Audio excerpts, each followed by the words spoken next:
بسم اللہ الرحمن الرحیم الحمد للہ الواحد الاحد الفرد الصمد الذي لم يلد ولم يولد ولم يكن له كفوا احد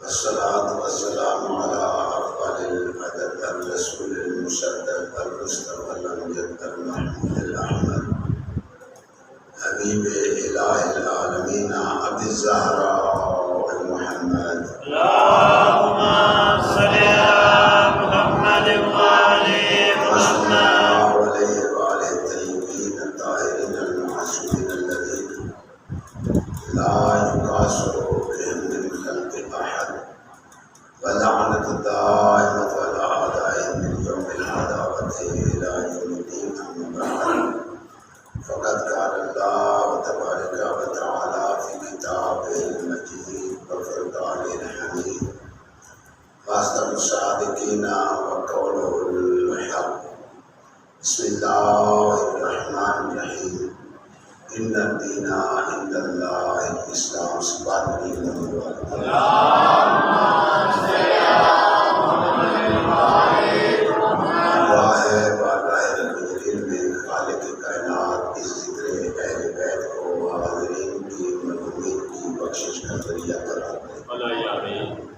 برائے حاجات مومنین، برائے مغفرت مومنین، برائے بلندی درجات مومنین، برائے مقبولیت عبادت آباد بلند صلی اللہم صلی علی محمد وآلِ محمد۔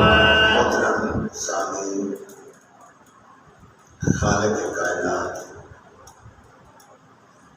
اپنا دستور بتا رہا ہے، آئین بتا رہا ہے، قانون بتا رہا ہے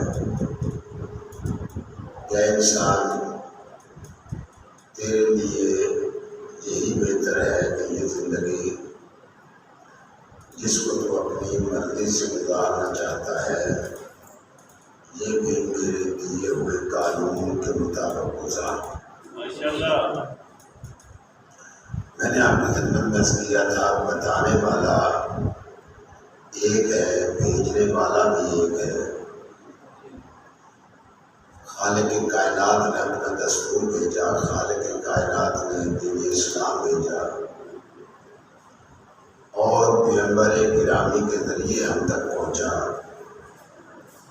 لیکن باوجود ایک بھیجنے والا تھا، ایک پہنچانے والا تھا، پھر بھی امت میں اختلافات موجود ہیں۔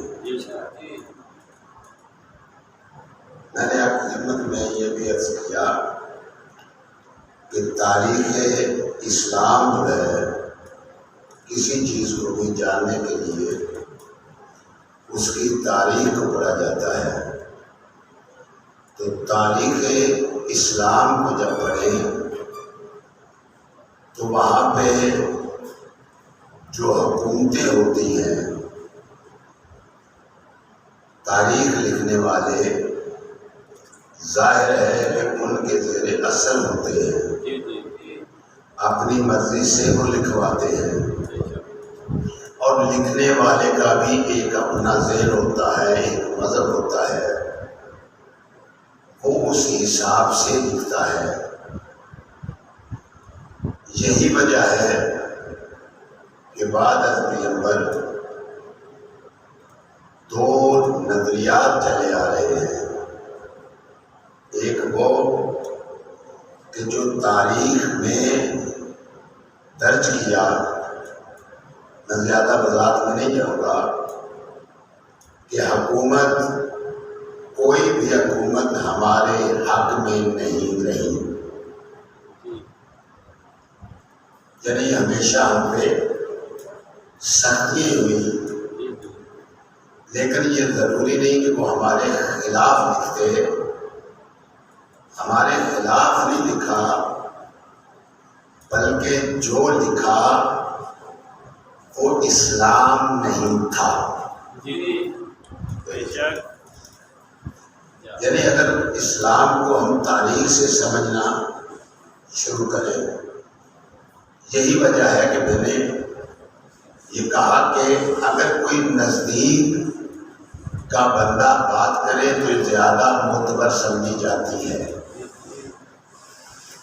بجائے اس کے کہ کوئی 10-20 سال کے بعد لکھے۔ یہی وجہ ہوئی کہ حکومتوں نے جو کچھ لکھوانا شروع کیا وہ تاریخ بن گئی، لیکن جو زمانہ آگے آ رہا ہے اب وہ بات نہیں رہی، بلکہ اب ریسرچ کی دنیا ہے، سوچ کی دنیا ہے، لوگ دلیلوں سے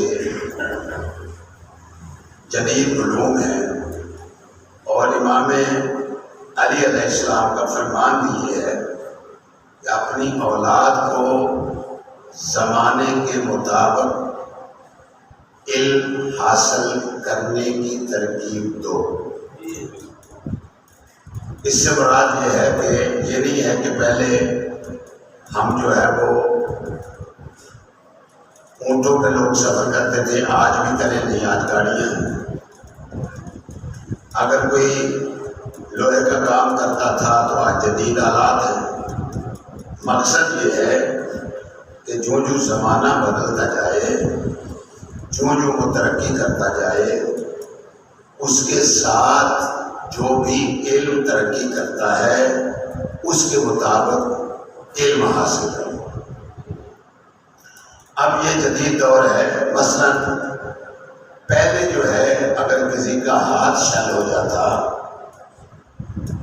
تو طبیب جو ہے وہ کہتے ہیں کہ یہ بازو مثلا اس کا کام نہیں کر رہا، تو اس کے بازو کی جو وینے ہیں ان میں خون جم گیا ہے، تو اس کے اوپر وہ دوائی وغیرہ لگاتے رہتے، علاج کرتے۔ لیکن بعد میں آج کے ڈاکٹر جو ہے، آج کے سائنسدان جو ہے، انہوں نے ریسرچ کر کے کہا یہ بات نہیں ہے، بلکہ اس کے دماغ میں کوئی مسئلہ بنتا ہے جہاں سے اس کا جسم کا یہ حصہ کام کرنا چھوڑ دیتا ہے۔ تو اس ریسرچ کو ہر ایک نے خوشی خوشی مان لیا۔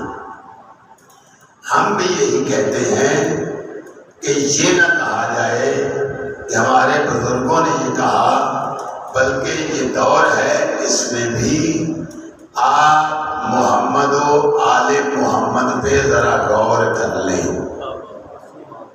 یہ نہیں ہے کہ جو تاریخ لکھی جا رہی ہے اختلاف وہیں سے آ رہا ہے۔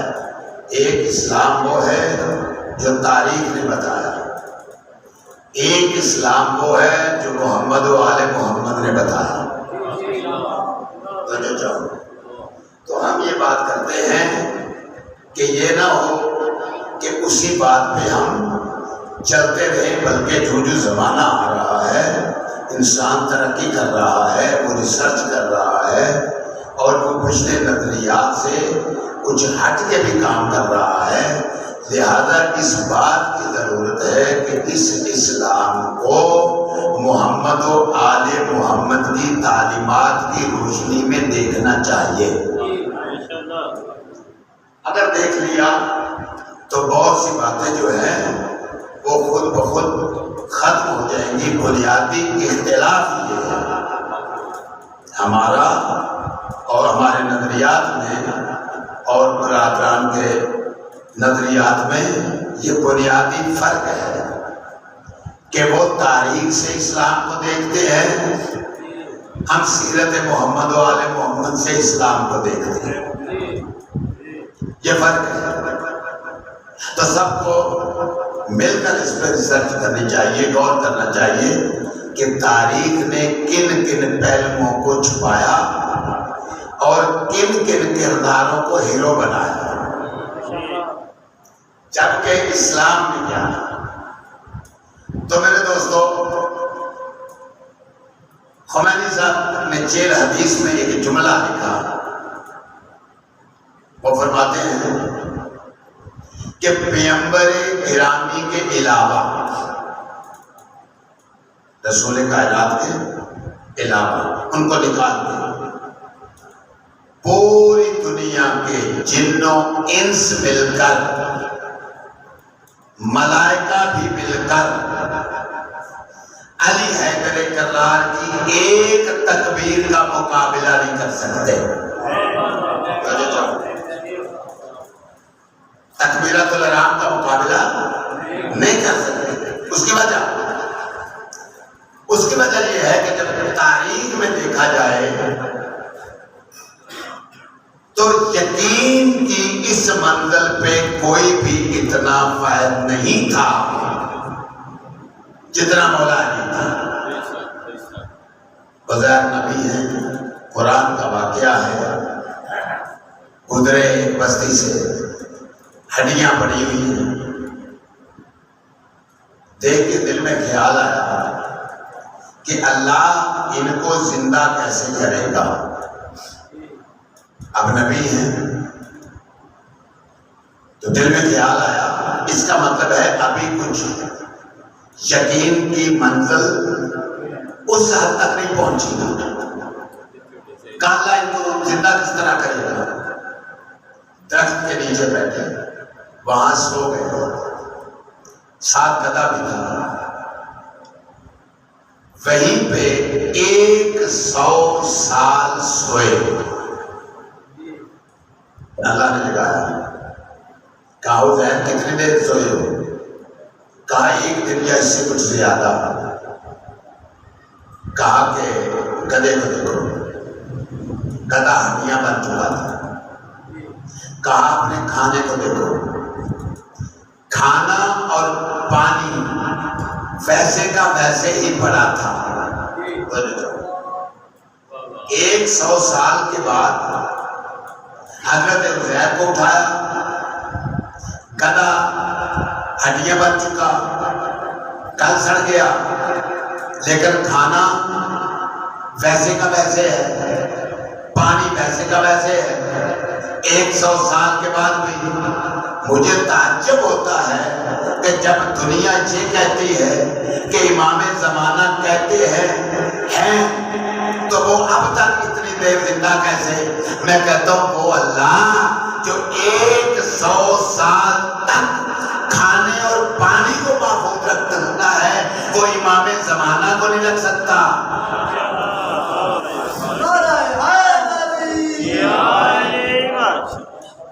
اب اللہ نے کہا کہ دیکھا کہا 100 سال تم سوئے ہو. اس کے بعد دیکھا، کہا کہ دیکھو اب یہ گدھا کیسے زندہ ہوتا ہے. اب وہ گدھا جو ہے وہ زندہ ہو گیا. کہا اس طرح میں مردوں کو زندہ کرتا ہوں.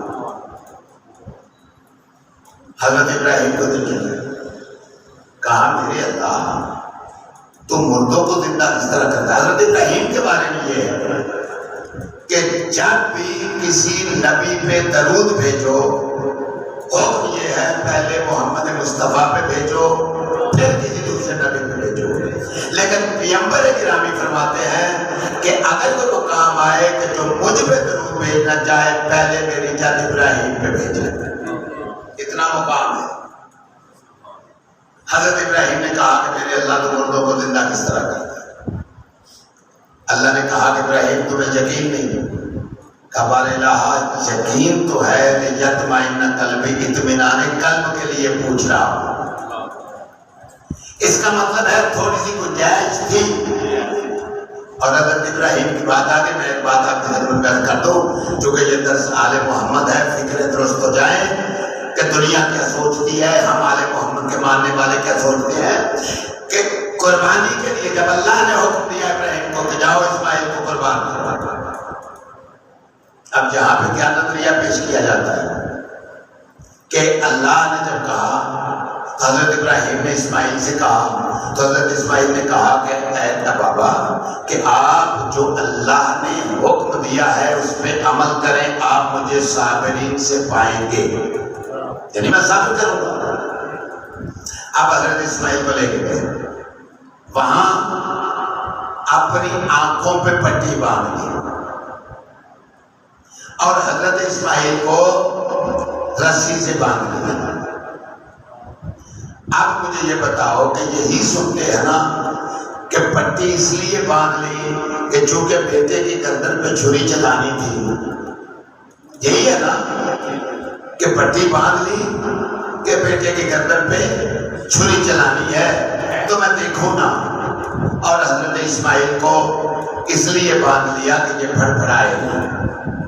یہی وجہ ہے، اکثر سنی جاتی ہے یہی بات، لیکن میرے دوستوں نہیں. اگر اس وجہ سے حضرت ابراہیم پٹی باندھے کہ میں بیٹے کو ذبح کرنے لگا ہوں تو دیکھ نہیں سکتے، تو پھر کامیابی وہ نہیں ہے کہ جو قرآن کہہ رہا ہے. قرآن کہہ رہا ہے فَأَتَمَّهُنَّ 100% کامیاب ہوئے حضرت ابراہیم. تو اس کا مطلب ہے یہ پٹی اس لیے نہیں باندھی تھی اور نہ حضرت اسماعیل کو اس لیے رسی سے باندھا تھا. تو مکتب آل محمد کی فکر یہ ہے، سوچ یہ ہے، بتانا یہ ہے کہ پٹی حضرت ابراہیم نے اس لیے باندھی تھی کہ کل کو کوئی یہ اعتراض نہ کرے کہ کون سا بڑا کام کیا تھا، دیکھ جو رہا تھا کہ دمبے کو ذبح کر رہا ہوں. کہ آنکھیں کھلی تھی، سامنے دمبا کا چھری چلا لی، بیٹا ہوتا پھر دیکھتے نہیں. پٹی باندھ کے بتایا ہے میں نہیں دیکھ رہا دمبے کی گردن پہ چلا رہا ہوں یا بیٹے کی گردن ہے. کمال ہے. اور حضرت اسماعیل کو رسی سے اس لیے نہیں باندھا کہ پھڑ پھڑائے نہ، بلکہ اس لیے باندھا کل کو کوئی اعتراض نہ کرے کہ اسماعیل کھلے تھے خود ہٹ گئے اور آگے دمبے کو کر دیا. اس کا مطلب ہے رسی بتا رہی ہے کہ اسماعیل بھاگا نہیں اور پٹی بتا رہی ہے کہ ابراہیم نے دیکھا نہیں. کمال ہے. وہ حضرت ابراہیم بشکین کس منگل پہ ہے، دیکھ کے کہتے ہیں بارے ہاتھ مردوں کو زندہ کس طرح کرتا ہے.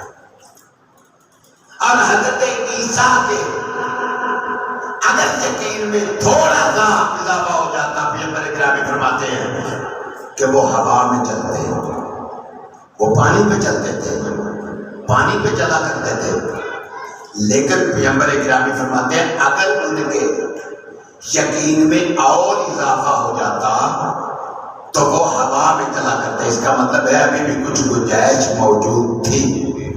آؤ علی حیدر کرار کو دیکھو.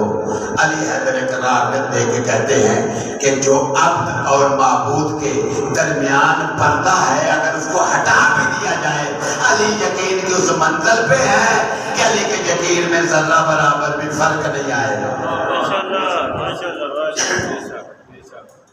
یہ ہے آل محمد، یعنی یقین کی اس منزل پہ ہے. اسلام لینا ہے تو سیرت آل محمد سے لینا ہے. اس لیے کہ رسول نے کہا آنا مدینۃ العلم والی جنبا ہوا، میں علم کا شہر ہوں، علی اس کا دروازہ ہے. یہ الگ بات ہے کہ دنیا نے اس حدیث کو بھی آگے بنا دیا، کہا جی نہیں آگے بھی حدیث ہے آپ پوری پڑھتے نہیں. رسول نے کہا فلاں شہر کی جو ہے وہ دیواریں ہیں، فلاں شہر کی چھت ہے، فلاں پر نالا ہے. میں دیکھ کے کہتا ہوں کہ اس کو مان بھی دیا جائے، مان بھی دیا جائے. پھر بھی رسول کائنات نے جو کہا آنا مدینۃ العلم والی جنبابها، میں علم کا شہر ہوں، علی اس کا دروازہ ہے. پھر ایک جملہ آگے کہا کہ جس نے بھی علم لینا ہے وہ اس دروازے پہ آئے. یعنی دروازے کا بتا کے یہ کہا کہ دیکھو دروازے سے آنا، دیواروں پہ نہ چڑھنا. یعنی من اراد العلم فلیأت من الباب، کہا جو بھی علم لینا چاہتا ہے وہ دروازے پہ آئے. تو اس دروازے پہ آئے گا جو بھی. میں کہتا ہوں اقوام متحدہ نے ریسرچ کی ہے، یہی تو ہم کہہ رہے ہیں کہ جدید دور ہے، ان باتوں کو سوچنا چاہیے کہ تاریخ اسلام کیا ہے اور ائمہ اہل بیت کی نظر میں اسلام کیا ہے. یعنی اقوام متحدہ نے ایک رپورٹ شائع کی اقتصادی کمیٹی نے، اور انہوں نے اس بات کو لکھا اگر عرب ممالک چاہتے ہیں کہ اپنے ملکوں کو اسلامی طرز حکومت دیں تو علی کے دور حکومت پہ عمل کریں. اس میں سارے مسلمان نہیں، اس لیے کہ انہوں نے دیکھا، انہوں نے واقعات کو پڑھا، انہوں نے علم کو دیکھا کہ آئے ہیں صحابہ کچھ بات کرنے، علی حیدر کرار بیت المال میں بیٹھے ہیں، وہاں چراغ جل رہا ہے، جب وہ آئے علی حیدر کرار نے وہ چراغ بجھایا اور ایک اور چراغ جلا دیا۔ انہوں نے بات مکمل کہا کہ یا علی وہی چراغ جلتا رہتا تو کیا تھا؟ کہا نہیں، تم میرے سے بات کرنے آئے ہو، وہ بیت المال کے پیسوں سے ہے، یہ میرے ذاتی سے ہے۔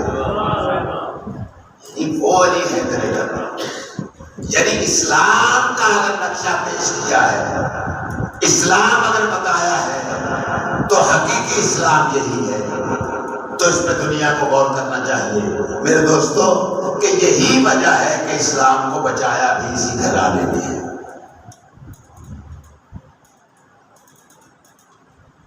اسی گھرانے نے، یہی گھرانہ ہے۔ پیغمبر گرامی سے مولا علی نے ایک دن پوچھا، یا رسول اللہ یہ تو بتائیے آپ کو میرے بھائی عقیل سے محبت ہے؟ جب یہ سوال کیا نا تو پیغمبر گرامی فرماتے ہیں ہاں محبت ہے۔ اس کی دو وجہ ہیں، ایک عقیل سے چچا ابو طالب بڑی محبت کرتے تھے، اور دوسرا اس عقیل کا ایک بیٹا میرے حسین پہ قربان ہوگا۔ یہ پہلا شہید ہے راہ کربلا میں، جس کا نام جناب مسلم ہے۔ حضرت ارو جب کوفے والوں نے بلایا نا خط لکھ کے، تو جناب مسلم آئے تو ہزاروں کی تعداد میں بیعت کی، 18,000 16,000 مختلف روایات ہیں، بیعت کی۔ اس کے بعد ایک وقت ایسا آیا کہ جناب مسلم نے جب نماز عشاء ختم کی تو پیچھے دیکھا تنہا تھی، گلیاں، رات کا وقت، چلتے چلتے ایک دروازے کے سامنے بیٹھ گئے، دعا کرو اگر کوئی مسافر کسی کے دروازے پہ بیٹھ جائے تو اس کو کوئی سختی سے اٹھائے نا۔ جناب مسلم میں بیٹھے ہیں، توانامی عورت ہے، اپنے بیٹے کے انتظار میں ہے، دروازہ کھولا، دیکھا ایک مسافر ہے، کہا ہے کنیز خدا مجھے پانی پلا سکتی ہے؟ اندر گئی، لا کے پانی دیا، جناب مسلم نے پیا۔ جب پانی پی لیا نا تو وہ کہتی ہے اے مسافر اٹھ جا، اپنے گھر جا، کوفہ کے حالات صحیح نہیں ہیں۔ یہ جملہ کہا، جناب مسلم دیکھ کے کہتے ہیں کون سا گھر؟ دیکھ کے کہتے ہیں تو کون ہے؟ کہا میں مسلم ہوں۔ مومنہ تھی، اندر لے گئی، کمرے میں رکھا۔ رات کو بیٹا آیا، دیکھا کہ ماں کبھی کمرے میں جاتی ہے آتی ہے، دیکھ کے کہتا ہے اماں کیا بات ہے؟ کہا بیٹا خوش قسمت ہے ہم کہ حسین کا صغیر ہمارے گھر ہے۔ یہ جملہ کہا، وہ صبح اٹھا دربار میں گیا، اس نے بتایا کہ دیکھو جس کو تم ڈھونڈ رہے ہو وہ تو ہمارے گھر چھپا ہوا ہے۔ جب انہوں نے سنا لشکر تیار ہوا، جب لشکر آیا تو گھوڑے کی ٹاپوں کی آواز سننا تھی۔ جناب مسلم نے تکبیر بلند کی، اٹھ کے باہر آنا چاہا، مومنہ دیکھ کے کہتی ہے نہ جائیے، آپ کو شہید کر دیں گے۔ تم جناب مسلم دیکھ کے کہتے ہیں میں برداشت نہیں کرتا، میرے لیے تیرے گھر کی دہلیز سے یہ اندر آئے۔ اگر باہر آئے، جنگ بھی کر رہے ہیں، ساتھ یہ بھی پڑھ رہے ہیں کہ آج اگر میرے ساتھ عباس ہوتا، آج میرے ساتھ علی اکبر ہوتا، آج میرے ساتھ قاسم ہوتا۔ جنگ بھی لڑ رہے ہیں اور یہ بھی پڑھ رہے ہیں۔ انہوں نے ایک سکیم کے پیچھے گڑھا کھودا، جب ایک لشکر آیا اس کو قتل کیا، پھر دوسرے سپاہی منگوائے۔ ابن زیاد کہتا ہے بغیر یہ کتنے آپ پرواہ گے، وہ ایک بندہ ہے۔ انہوں نے کہا ہمیں پتہ ہے وہ ہاشمی کون ہے، یہ ہم لڑ رہے ہیں، ہمیں پتہ ہے، پھر کوئی ترکیب کرو۔ تو انہوں نے پیچھے گڑھا کھودا، جناب مسلم پیچھے ہٹتے گئے، جب ہٹتے گئے اس گڑھے میں گرے عزادارو، جب جناب مسلم کو گرفتار کر لیا نا، گرفتار کر کے لے کے گئے تو کہا جا کے دربار میں کہ امیر کو سلام کرو۔ جناب مسلم کہتے ہیں میرا امیر حسین ہے۔ عزادارو یہ جملہ کہا، اب ہونٹ جو ہے وہ زخمی ہے، منہ زخمی ہے، زخم لگے ہوئے ہیں، ہاتھ جو ہے پسے پشت باندھے ہوئے ہیں۔ جناب مسلم دے کے کہتے ہیں کہ میری کچھ وصیتیں ہیں، ایک وصیت یہ ہے کہ میرے پہ کچھ قرض ہو گیا ہے، میری یہ زرہ بیچ کے وہ ادا کرنا۔ میری ایک وصیت یہ ہے کہ مولا حسین کو خط لکھ دو کہ ادھر نہ آئے، اس لیے کہ وہ ساتھ بہن کو بھی لا رہا ہے۔ خدا کو سلامت رکھے۔ عزادارو بس لے کے چلے ہیں، لے کے گئے ہیں دارالامانہ کی چھت پہ۔ اب جلاد کے ہاتھ میں تلوار ہے، ادھر مولا حسین ایک منزل پہ پہنچے، امام حسین علیہ السلام کرسی پہ بیٹھے ہیں، بڑا قالوا انا للہ و انا الیہ راجعون، یہ پڑھنا تھا کہ مولا غازی دوڑ کے آگے کہتے ہیں کہ یہ کیوں پڑھ رہے ہیں؟ کہا میں تمہیں ایک منظر دکھاؤں۔ منظر کیا دیکھا؟ دو انگلیوں کے درمیان جلاد کے ہاتھ میں تلوار ہے، دارالامانہ کی چھت ہے، اوپر جناب مسلم ہے۔ کہا کہ مولا مجھے کوفہ پہنچائیے۔ کہا عباس کیا کرے گا؟ کہا دارالامانہ کی چھت بلند ہے، میرے بھیا کا سر نازک ہے۔